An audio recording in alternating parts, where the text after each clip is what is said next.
Secret.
Hey man, you got a light? You're listening to Arson on CIUT 89.5 on the FM dial.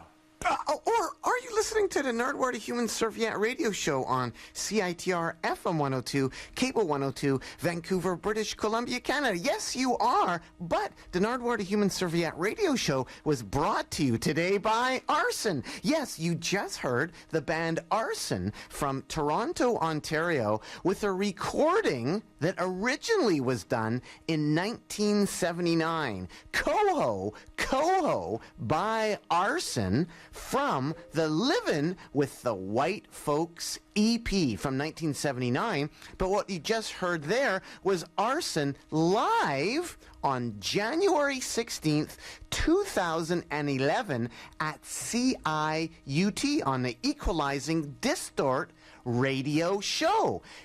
Arson back together. And the Equalizing Distort radio show is absolutely incredible. It's out of Toronto, Ontario. You can check them out on the web at their blog. Just type in Equalizing Distort into Google and you'll land there. It's one of those blog spotty type things. Equalizing Distort is spelled EQUALIZINGX. Distort, D-I-S-T-O-R-T.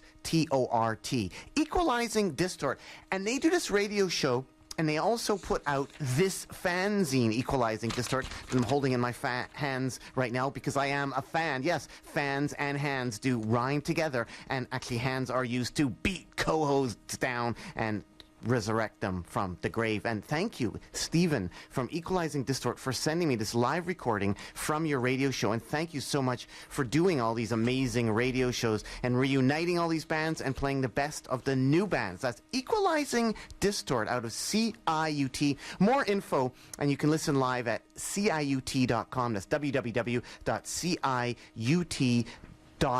FM, actually, not .com, CIUT.FM. So that was Arson, recorded live Sunday, January 16th, 2011. They're back together. Arson, thank you, Equalizing Distort. Today on the Nardwuar the Human Serviette radio show, an interview with the Swans. Michael Gira of the Swans is coming to Vancouver, British Columbia, Canada next Friday to the Rickshaw. And on the Nardwuar the Human Serviette radio show here today, an interview with the Swans. Stephen from Equalizing Distort, as I mentioned, sent me this live recording done on his radio show of Arson. I also got something in the mail from Gira et les Westmullers from France. And we're going to hear that. Si tout ça va.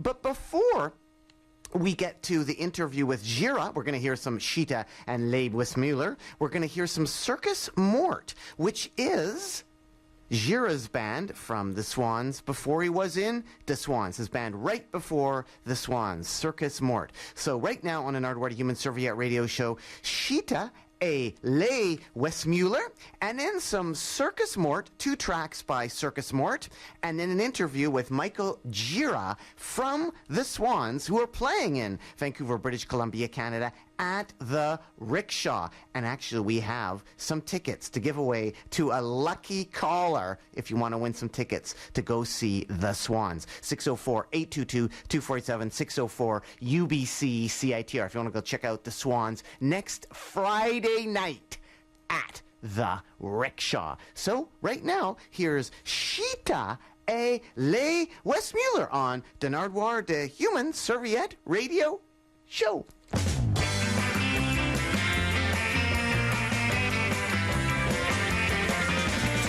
Du genre à convoiter la toute première de nuit. Je te sens un peu désabusé, tu crois qu'elle est apparue. Si tu savais à quel point elle n'est rien pour moi, tu pourrais sans doute te montrer sous ton plus doux visage. Lui sourire et enfin lui parler de choses un peu moins sages.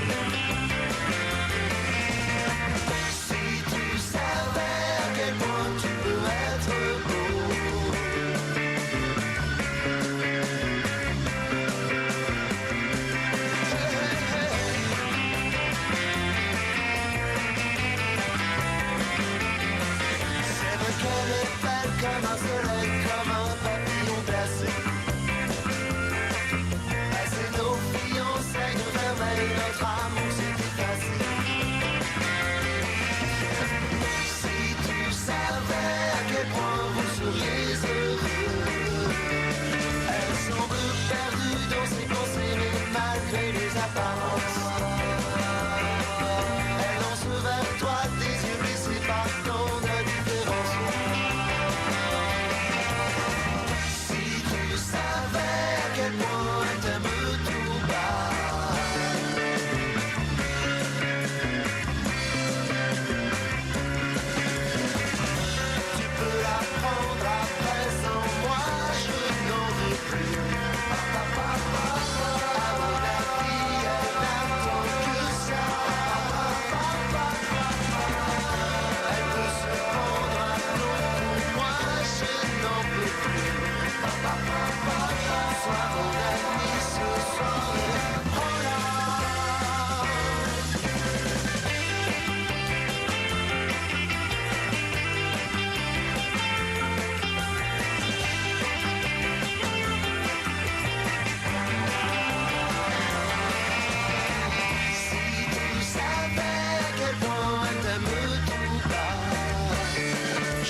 Close your windows, shut out noise, avoid your eyes.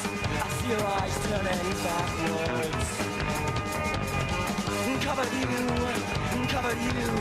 rolling in your thick hair.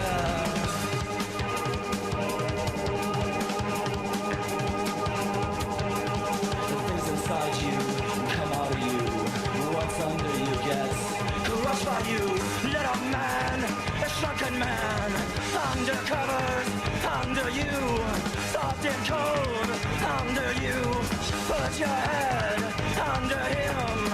Covers you, covers you, covers you, covers you, covers you, covers you, covers you, covers you, covers you, covers you, covers you, covers you, and shut.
remember what feels good.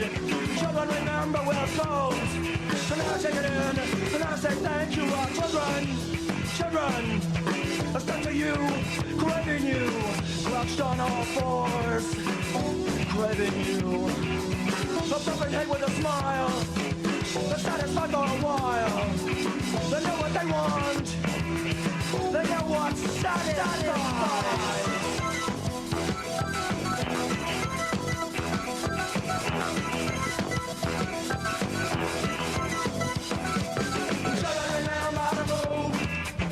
Remember what feels good.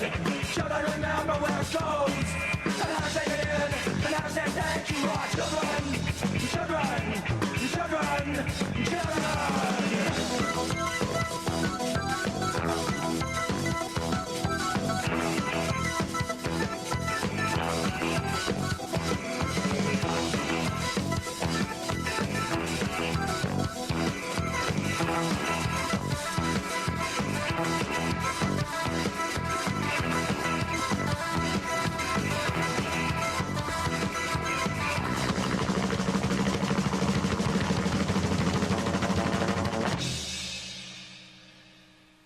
Who are you?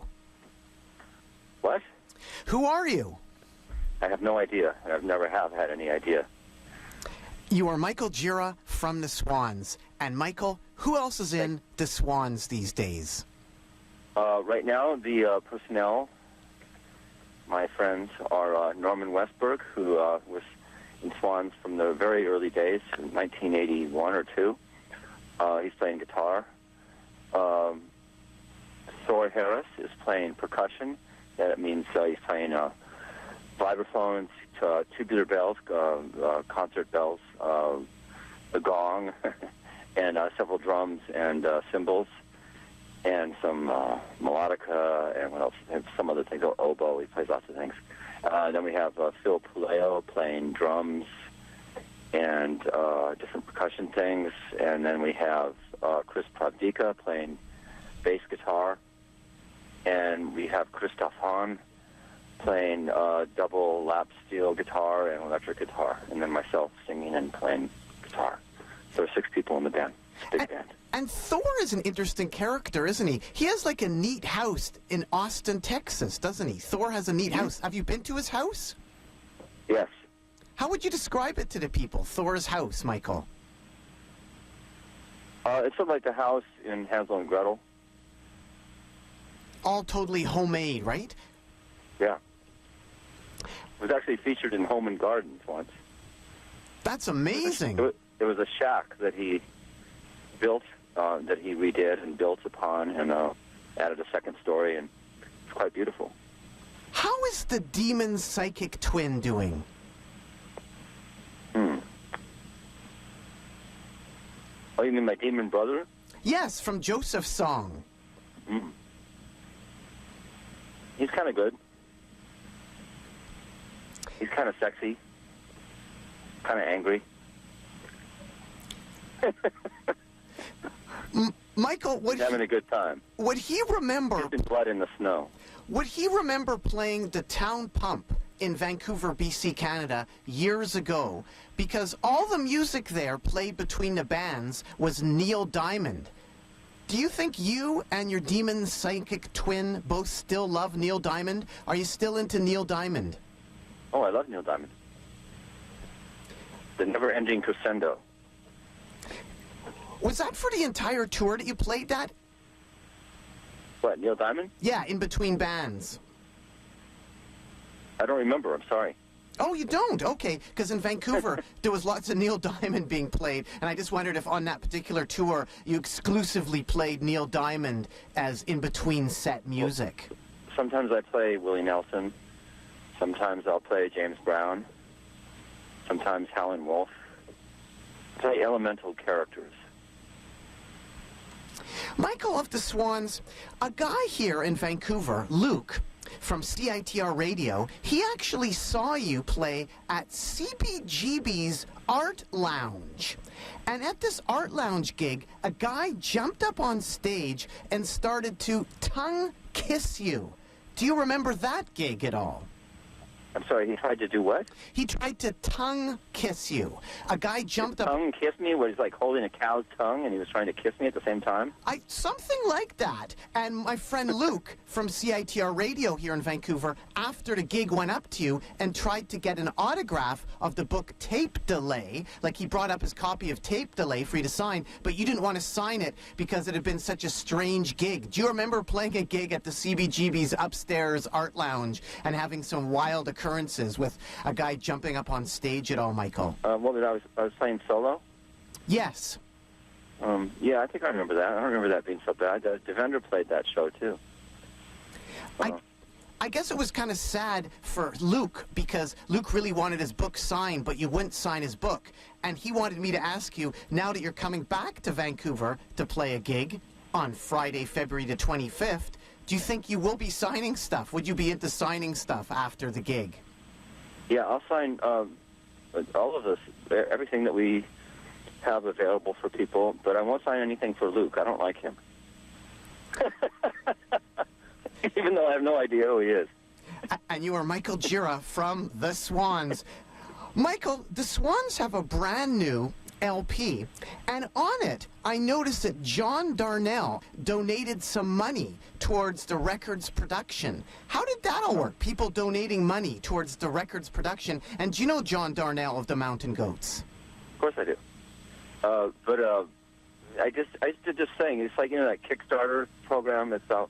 People raise money to record an album. We didn't have the money to record the album properly, so I just made a handmade CD of the demos for the songs, which is just me with acoustic guitar. And I did a woodblock print, and I made up a four-color version. I mean, four colors that I drew on this little cardboard insert thing that you put the CD in. I just labored intensively on each one. I made 1,000 of those and sold them on the website of Young God Records, and raised the money that way to record this album. And there was a way that you could also donate extra money and get a credit as a producer. And a lot of people, surprisingly, did that as well. And so we were able to record a good album. The Mountain Goats meets the Swans on your new LP. That was really cool. And I guess I was also wondering there, Michael, and we're speaking here to Michael Gira of the Swans. You got a good review in Big Takeover fanzine. Do you know the editor, Jack Rabbit? He's a very famous New Yorker. Just wondering if you've ever met him at all before. He's a very famous New Yorker? Yes. Yeah, I know that dude. I've known him since about 1981 or something. Yeah, I know Jack. I wanted to mention him because indirectly he kind of helped set up this interview because Alan McInnes, who does a blog here in Vancouver called Alienated in Vancouver, he passed on your contact info for me, and Alan is also writing up his interview for The Big Takeover. So I got to give some props to Jack Rabbit. What do you remember about Jack Rabbit in the early fanzine scene there, Michael? Because you were into fanzines yourself, like the No fanzine. He was a nice guy. Yeah, he was in some band. I forget the name of his band. But he was a nice guy. I used to hang out with him in Thurston. This was back in, 81, 82 or something. Jack's always been nice. What can I say? I don't know. To me, he's just a person. That's not some figure. Another person that plays into the Swans is Grasshopper. I love it. You have Grasshopper. What can you tell the people about Grasshopper? What do you want to know about him? Well, he plays mandolin right off the bat. I think that's great. Grasshopper and the mandolin, the legendary Grasshopper. Yeah, well, he lives up here near Woodstock, where I live, in New York. And we got together, and he played some mandolin on my record. It's really no exceptional thing.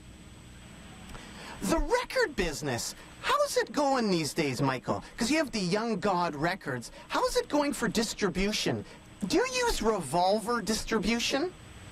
I sure do, yeah. It's fine. I guess what record stores still exist, they get the record in too. Otherwise, people buy it at the shows, or they buy it on our website, younggodrecords.com. There aren't that many stores left, as you know. So, kind of a hard business right now. Revolver is one of the greatest distributors, isn't it? I love Revolver. Mm-hmm. Have you had many other distributors over the years?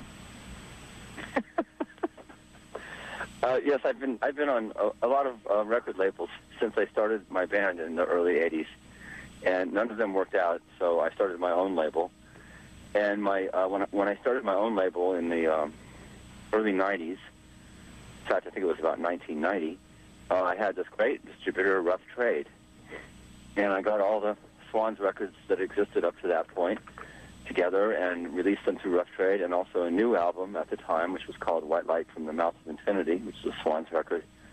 And we put all that stuff out on Rough Trade, and within 6 months, Rough Trade went bankrupt. So everything was a huge financial disaster, and it was another 8 or 10 years before I hooked up with a different distributor, Revolver, and sort of saved the day. In the interim, I was just scraping money together, borrowing money, trying to record records, and then licensing them to little fly-by-night record labels. Jello Biafra and Alternative Tentacles are now distributed by Revolver, and they had some similar problems with Mordam Records, like you did with Rough Trade. When did you first meet Jello Biafra, Michael Giro? I met Jello in, I think the first time I met him was in L.A. in '79. But then I hung out with him when I went up to San Francisco in 1980, when I still was a L.A. resident. And we hit it off pretty well. And, you know, we're not friends in that we get together or anything, but I respect him tremendously. And I've known him, but I don't really hang out with him, like I say, but I've known him since, I guess, '79 or something. He's always talked quite highly of the Little Cripples and the Strict Ids. Did Jello see your Little Cripples gigs? What would have... Oh, he must have. He must have seen that, because I was just thinking about that the other day. We went up to San Francisco, and I think we played the Deaf Club. And I was, Alice Bagg was my girlfriend at the time. And we opened for the Baggs. And had a great show. And I remember, Bruce Luce? I remember him in the audience from Flipper. And it was a long time ago. That was my first ever rock show. Because Jello has mentioned Little Cripples and the Strict Ids as bands that he's really influenced by and really digs. And then you ended up on Alternative Tentacles, his record label, a couple of years later, or a chunk of years later, didn't you? Well, he released a solo record by me, yeah. Also, you have Bill Rieflin in your oeuvre of the Swans, and we're speaking here to Michael Gira of the Swans. And Bill was in the Tupperwares from Seattle, which was pre-Screamers. And weren't the Screamers one of the first punk gigs you ever saw? The first punk gigs I ever saw? Yeah, wasn't that No. like one of the first punk gigs you saw was the Screamers? No, well, I think one of the first punk gigs I went to was actually a benefit for the Mask. And that was like in '78 or something. And the Mask was a rock club, a punk club in Hollywood. And it was just, the benefit was just right around the corner from where I was going to school, which was the Otis Art Institute. And it was at a big Masonic hall or something like that. And I saw the Screamers, X, probably the Germs, the Weirdos, everybody. All the L.A. punk punks. And right then I just well, you know, of course I've been hearing the Sex Pistols and all kinds of punk on the radio, and I just decided that I was kind of fed up with the elitism of art school and the whole art world, and I started getting involved in the punk rock world. Michael Gira of the Swans, speaking to me, Nardwuar, the Human Serviette, in Vancouver, British Columbia, Canada. And the Swans are coming to Vancouver, British Columbia, Canada, playing the Rickshaw Theatre on Friday, February the 25th in Vancouver, British Columbia, Canada. And as I mentioned, you're listening to the Nardwuar, the Human Serviette radio show. Bill Rieflin from the Swans was in the Tupperwares, which was pre-Screamers. Also in the Tupperwares was El Duce, who later went on to the Mentors. And it made me think, Michael, I've never asked Bill about that. That's amazing. Yeah, So he was in a band with Tomato in the band. Tomato. exactly. The Tupperwares. They were out of Seattle. They're like a pre-Screamers sort of band. And Tomato DePlenty was in that band. Yes, I'm pretty sure he was in that band because I think he's from Seattle. I thought he was from San Francisco. Oh. But that's very fascinating because I'm going to see Bill soon. I'm going to ask him all about that. And the I had other, no idea. yeah, and the other guy in the band was El Duce, and El Duce is from the legendary rape rock band, The Mentors. And it made me think, Michael, did you ever meet Gigi Allen? What are some of the weirdos or rough punk characters that you've encountered over the years? Have you met? I never met Gigi Allen. I was never interested, actually. It seemed kind of silly. It just seemed silly. I don't know. Who were some of the rough punk characters? I don't know. Like if it wasn't Gigi Allen when you were playing a gig with the Swans or any of the other He bands? never seemed that rough to me. I don't know. Some guy liked to abuse himself. You see that enough on the streets in New York City. It didn't seem that exceptional to me. Michael of the Swans, what was it like opening up for Bauhaus? We're up to 1981 here with Circus Mort. I think that was not 1981. I think that was probably more like 1980. That was funny. I got in a big argument with the singer, what's his name, about, them not moving their gear or something, of course. In those days, I argued with everyone, but I remember yelling at him, and we yelled at each other for a while, and they moved their gear, and then we played our show. And that was with Circus Mort. Did that stuff ever get reissued at all, the Circus Mort stuff? I certainly hope not, And why is that? because it was pretty lame. I mean, the lyrics were good. My vocals weren't good, I don't think. I hadn't really found my place to sing from yet. And the music was a little adenoidal, a little bouncy, and didn't really have any kind of a particular unique character to it, as far as I'm concerned. It took me a while to figure out how to make music. Was there a guy in the band called Dr. Mojo at all in Circus Mort? Mojo was he was a huge black man that was in the band intermittently to beat on metal. He was a local DJ and doorman and person around town in the old days in New York City. I think he was a doorman at the Mud Club, lots of different places. And I knew Mojo. He was a super intelligent guy. And yeah, he used to kind of moonlight in the band and just like slam metal on the downbeat once in a while. Because he had posted on a website, Michael, I played in the first lineup of the Swans with Gira, Jonathan... I don't know if that's true. I don't remember what the first lineup was. There's so many people in the early days, particularly. I guess he did. It doesn't really matter. Great. No, he just said, I had this record stolen from my collection, meaning the Circus Mort record, and the fact that you have it available on your blog is just stupendous. Good work. I guess he went on the internet and was looking for a Circus Mort record, and it was out there as some MP3. So Dr. Mojo actually posted about the Circus Mort reissue. Wow. You really look for some obscure stuff, don't you? That's amazing. Michael, your dad. Did your dad really hire Brian Wilson, the Beach Boys' dad, Murray Wilson? I don't know if he hired him, but I know that he worked for my father's company because I was sitting with Devendra Banhart in a house, which we had some recording gear. We were recording his albums that he recorded for Young God Records, and recording just his vocals and guitar. We were down there, and we were watching some VH1 thing, and I never knew this before, and it was talking about Brian Wilson's history, and it's a biog thing on Brian Wilson. And it said his father worked for Top Industries, which was a aircraft manufacturing company, and that was my father's company. It showed this airplane taking off with Top Industries written on the side, and that was my father's company. Which makes me think, and maybe I'm going a bit too far here, Michael, but it makes me sort of think that your dad might be, in part, kind of responsible for the Beach Boys. I have no idea. I think it's great. Without this... One interesting thing is that my father my father was a working man. You know, I mean, he came from South Dakota and worked on the roads, and he was, you know, he by no means was a privileged person. But he got the VA bill, and he got from college. He was in the college basketball team in UCLA, and kind of excelled, and started this company with his brother, and he succeeded. But anyway, so all I'm saying is that he wasn't like some elite person. But he got the boys in the factory to make me a surfboard.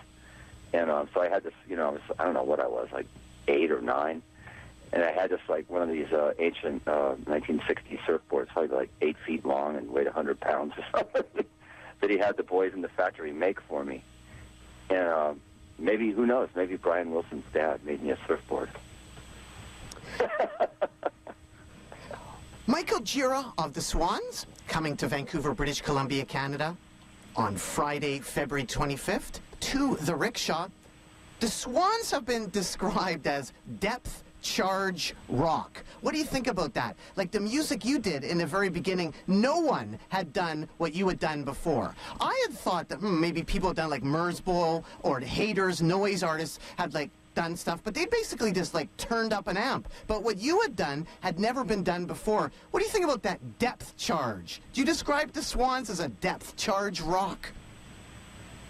Well, I would more, I mean, in the early days, Swans was definitely big chunks of sound set to rhythm. It was atonal, not very musical, and it was really just a sort of onslaught, a rhythmic onslaught, which provided me an excuse to scream. However, over the years, over 15 years of Swans' existence initially, it transformed and it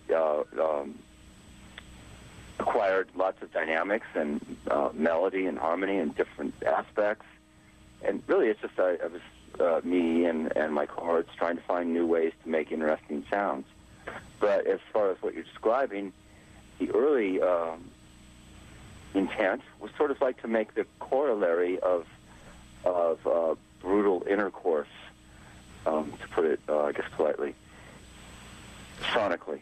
I think you nailed it completely there, because another review I see, Michael, describes the Swans in this way, as a brontosaurus fucking a concrete mixer. That sounds like really, really bad writing, but that impetus is in lots of things. I just bought this CD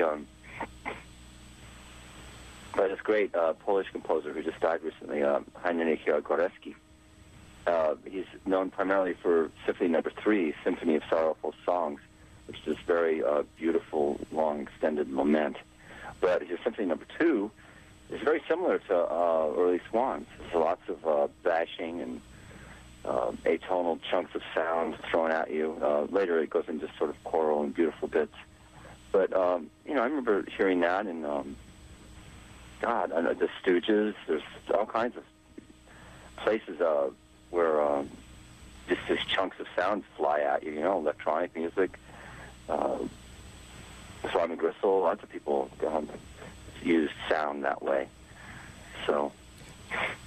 How about Lydia Lunch's description? Quote, the Swans, the beauty of the beast. If this is the apocalypse, here's the soundtrack. That's from Lydia Lunch. Well, I don't know much about that, but I know that Lydia had one of the most beautiful asses I've ever seen. Boom! Have you seen her around at all recently? I haven't seen her recently, so I can't attest to it now. Michael Gira of the Swans, White Light from the Mouth of Infinity. Anton Fear and Fetus. What were those two like? Anton Fear and Fetus. They're nice people. Jim remains... I like Anton, too. Anton and I had a falling out, but Jim and I are friends, and Jim was kind of an inspiration for my... sort of getting the metal to go ahead and reinvigorate Swans. I'd made some contact with Jim again for the first time in several years, and having seen him come from some very, very hard times and kind of rise up from the ashes and start to make really exceptional music again, was inspirational to me, and kind of made me want to make Swans again for some reason. And so I wrote a little song on the record that's a tribute to him. It's called Jim, in an obvious way. And that's Jim Thirlwell. He's a great musician. People should check out his work. How about Kid Congo Powers? Kid's a wonderful, sweet person, one of the sweetest people you would ever meet. Great musician. I met him back in the day in L.A., 78, 79, God. Was he doing Gun Club back then, or was he doing the Cramps? No, it's the Cramps, even before the Cramps. He was a friend of Alice Baggs, of the Baggs. Susie Quattro.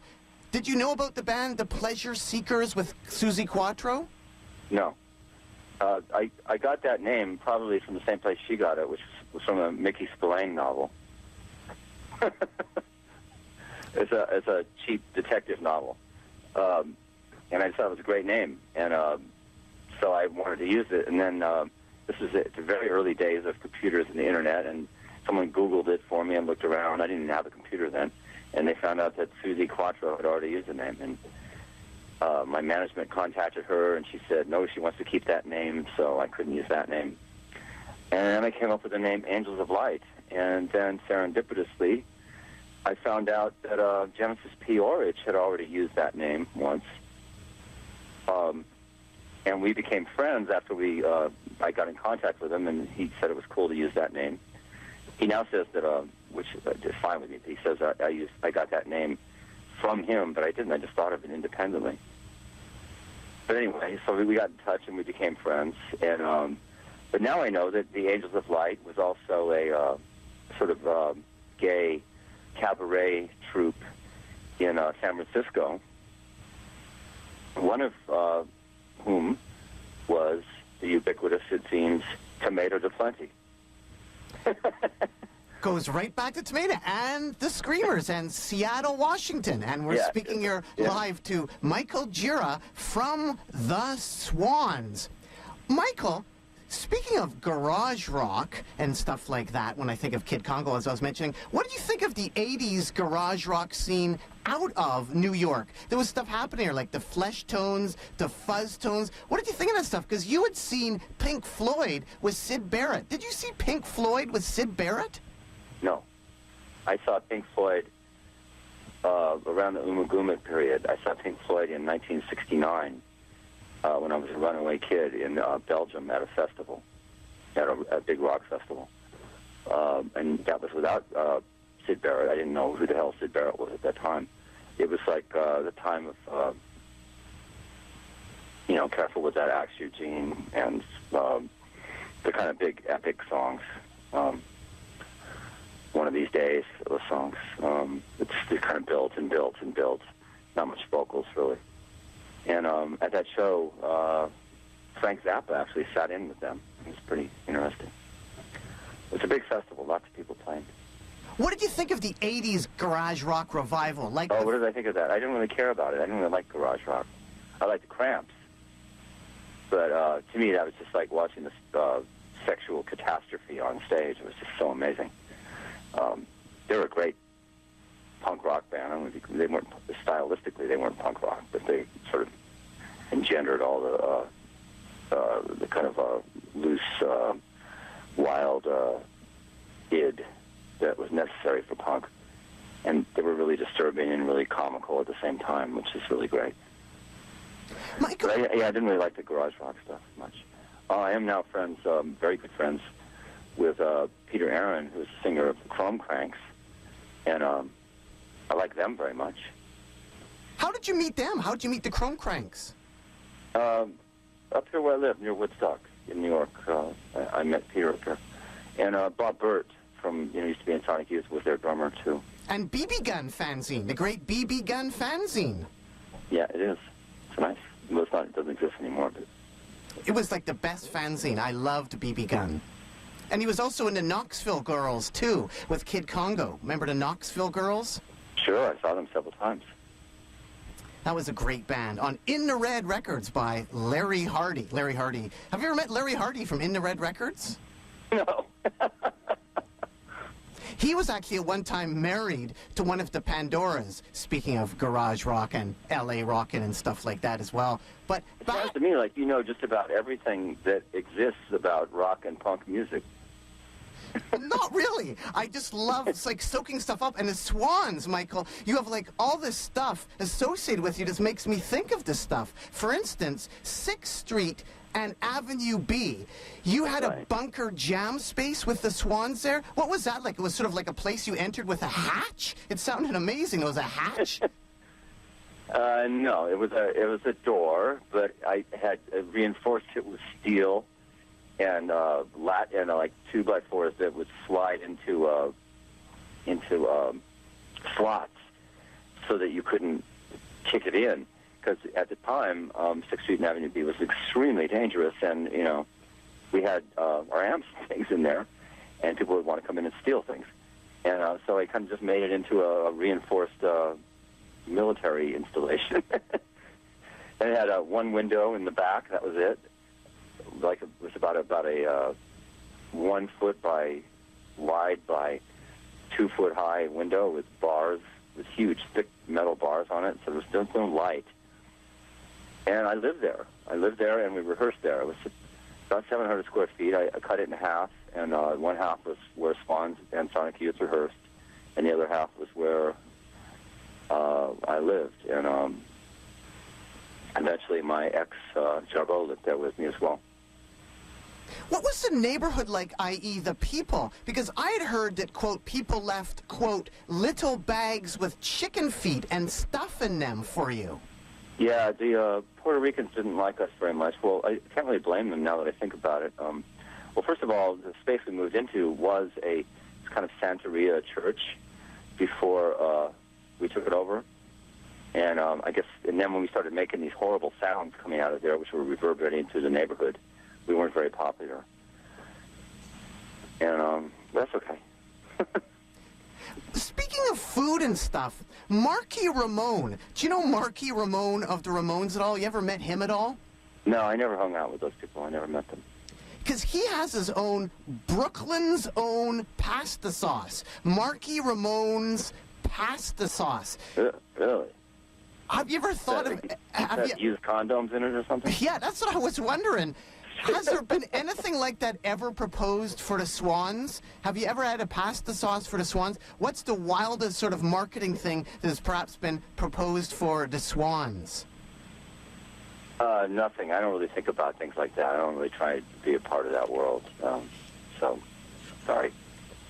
Eden Prison on your new LP. That's some childhood memories that you have. What was it like spending time in an Israeli prison? What was a day like in an Israeli prison? The only thing I could say is that I didn't spend that long a time in jail. It was like 2.5, 3.5 months. I don't remember now. It's like 30 years ago. But one memory that inspired me, I guess, or that was the source that I go back to, was this one poor Arab boy that was raped, multi-raped nightly, and in this barracks in which we lived. It wasn't really each person in a cell. It was an open barracks, and the Arabs had their side, and then the American expatriates, these, traveling people had our side. And I would hear the sounds of this boy being orally and anally raped each night. And that was that affected my view of the world, for sure. Michael Gira of the Swans, winding up here. Lastly, how do cookies play in the history of the Swans? Cookies. Cookies? Cookies. I have no idea. Is this some obscure thing you found in a fanzine or something? Pretty much. Here it is. Jarbo said, in 1983, I was baking... Who said? Jarbo. Oh, Jarbo, right. Jarbo. In 1983, I was baking cookies in my mother's kitchen and had the radio on when the station Rec Atlanta played Power for Power. I drove all over town trying to find a record. When it seemed nowhere to be found, I went to the station and borrowed their copy. I wore out the grooves playing it over and over, especially as I lifted weights. Jarbo. That sounds true. That's true. So what a wonderful woman she was. So you can verify the baking cookies part as part of the Swans Well, legacy. I wasn't there, but I presume it's true. Oh, that's great to know. Do people coming out to see the Swans, how do they differ at all from who saw the Swans before? Is it still lots of younger people? Is it people of all different types? Is it mods? Is it rockers? Is it metalheads? Did many metalheads come out in the early days when you were playing gigs? What did you think of metalheads coming to your shows? I don't know.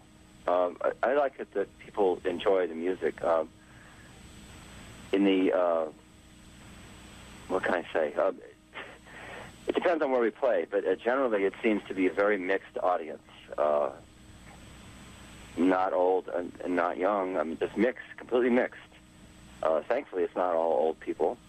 A lot of young people have discovered the music of Swans over the years, and it seems to have had an influence on a lot of music. So our audience is very diverse. And it's not like in the olden days, the days of yore, when the relationship with the audience was antagonistic. People seem to come sort of kind of knowing what they're going to get, and they're open to it. And it's very intense. It's very cathartic, I guess, in certain ways. And it's a great experience, and I'm glad I started Swans again. So that's about all I can say. Is that enough interview for you?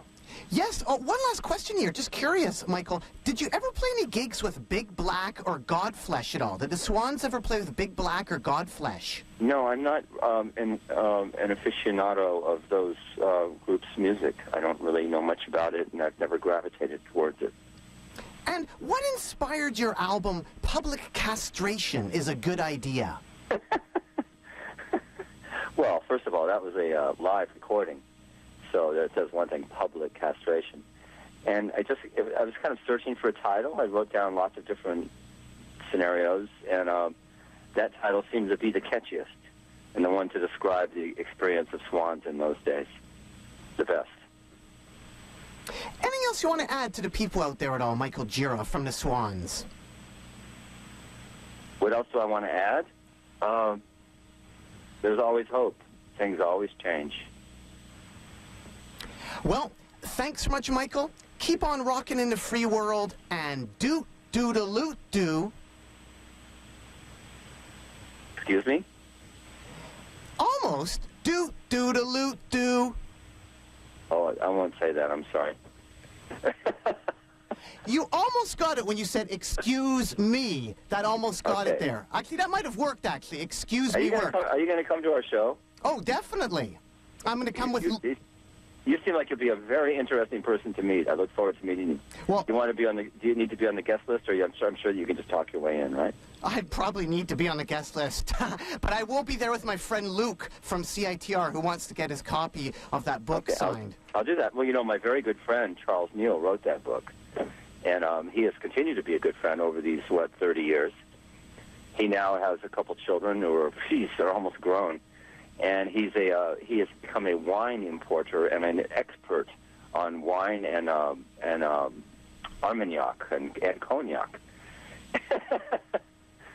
Well, I look forward for his books on that, too. That's great, because, like, Tape Delay, 1985, so early, Yeah. so landmark. Like, Yeah, he's a great guy. when I first saw the book, I thought, oh, this is like a retrospective, because I only saw it years later. But 1985, like, right there it came out. Amazing. Well, thank you so much for your time, Michael Gira. Keep on rocking in the free world, and do-do-da-loot-do. Talk to you later. Not quite. Almost. Just finish the beat. Do-do-da-loot-do. I'll talk to you later. Thanks very much. Almost. Bye-bye. That works. Bye-bye. All right. Okay. See you later. Bye. See ya.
of a mind that feeds the bodies of the living, stones that lead up to become the walls of Eden prison.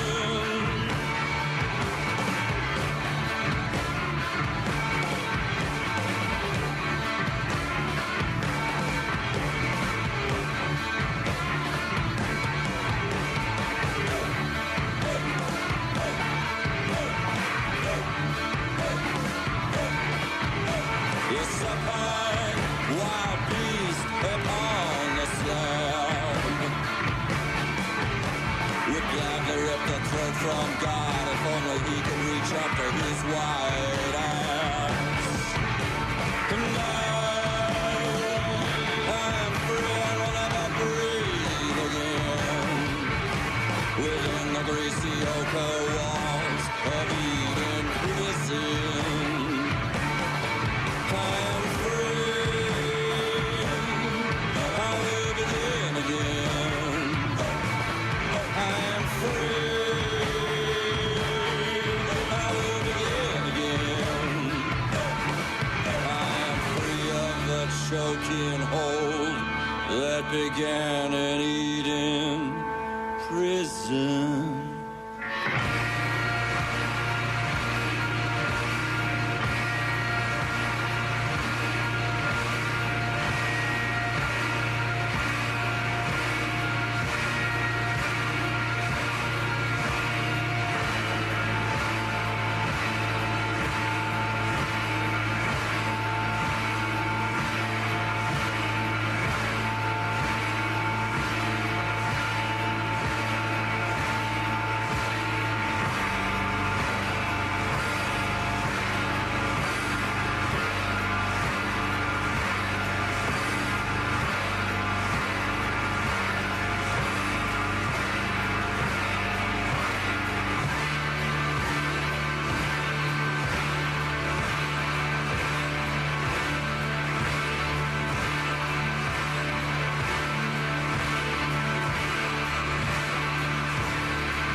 We are free. We are free. We are free. We are free. But the ships, they sail a sea of glistening, turning crimson. They are carrying a cargo to unload at Eden prison.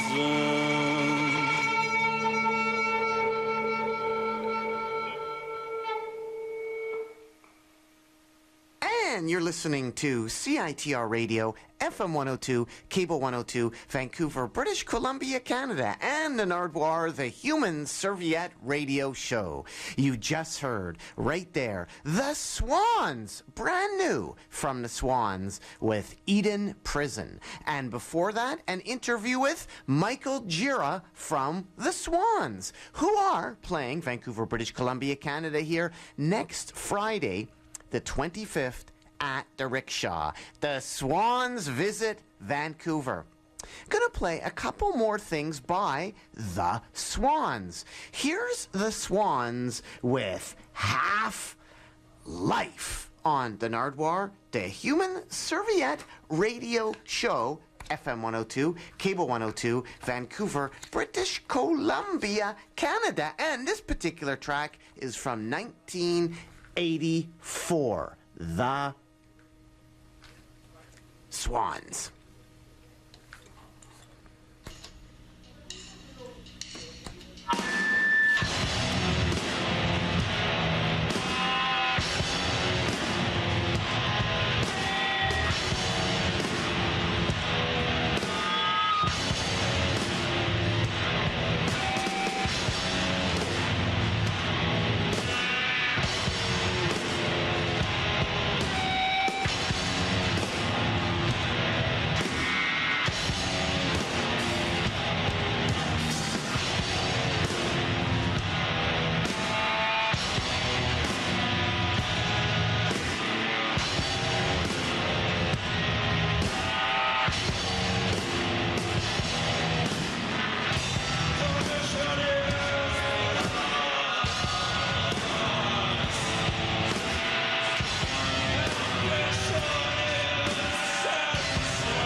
And you're still listening to the Nardwuar, the Human Serviette Radio Show on CITR, FM 102, Cable 102, Vancouver, British Columbia, Canada. And you just heard right there the Swans with Thug. And before that, the Swans with Mother, My Body Disgusts Me. And before that, the Swans with Half-Life. And before that, the Swans with Eden Prison. And before that, an interview with Michael Gira of the Swans, who will be here in Vancouver, British Columbia, Canada next Friday night at the Rickshaw.